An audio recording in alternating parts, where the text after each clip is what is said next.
dan Salam Malaysia Madani. Berita semasa bersama saya, Tira Winuddin.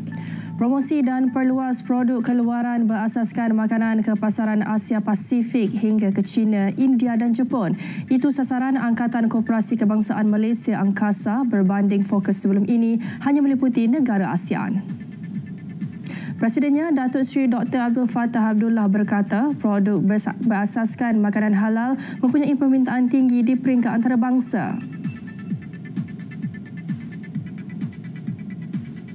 Dan hujung tahun ni kita akan ada persidangan di India. Kita akan bawa produk ni ke India. Bagi tahu India satu pasaran yang besar dan juga di China kita ada satu masyarakat di China, insya-Allah. Kita ada juga dapat request daripada rakan-rakan kita koperasi-koperasi negara lain untuk membekalkan barang-barang, khususnya produk-produk halal termasuk ternakan lembu, ayam. Kita dapat pasaran, tapi kita mulakan dulu di sini. Beliau menyatakannya selepas merasmikan pelepasan kontena pertama MyGerak ke Arab Saudi di Sungai Petani. 12 produk berasaskan makanan bernilai RM500,000 akan dieksport ke Arab Saudi dan dijangka berada di pasaran negara itu bulan depan. Sementara itu, di Perlis, 17 asnaf yang mengusahakan tanaman Sea Sweet Golden Melon di ladang Taman Desa Asnaf Maib Batu Bertangkup gembira apabila tanaman diusahakan boleh dituai. Keluaran sulung sebanyak 1,200 biji telah mula dituai dan kini berada di pasaran. Projek yang diuruskan melalui Akademi Transformasi Asnaf Maib di kawasan seluas 14 ekar sumbangan asal Lembaga Zakat Selangor itu merupakan pusat latihan merangkumi komponen kemahiran agroekonomi dan penempatan kediaman golongan asnaf fakir dan miskin. Buah berkenaan mempunyai keistimewaan tersendiri, antaranya 2 kali lebih manis berbanding tanaman jenis keluarga tembikai wangi lain.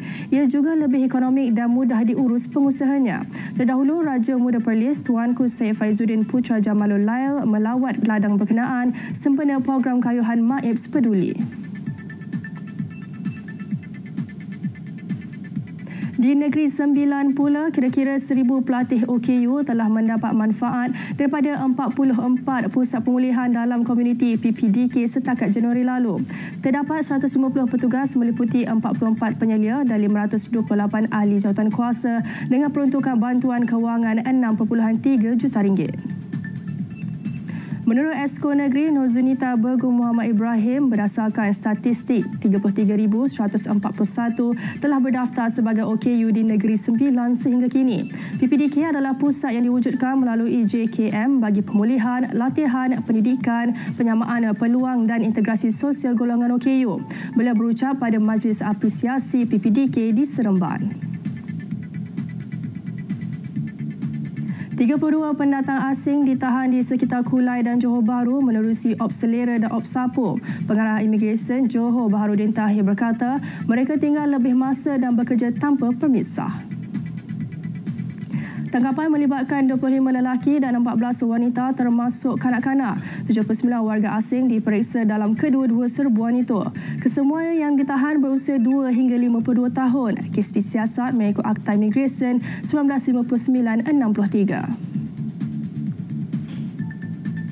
Pelantikan Datuk Mu Tang Tagal sebagai Yang di-Pertua Dewan Negara yang ke-20 disambut gembira Kepimpinan Sarawak. Timbalan Premier Datuk Ahmad Awang Tengah Ali Hassan berkata, berdasarkan pengalaman kerjaya termasuk pernah bergelar Ahli Parlimen Bukit Mas, Datuk Mu Tang mempunyai kredibiliti tinggi bagi menjawat jawatan itu.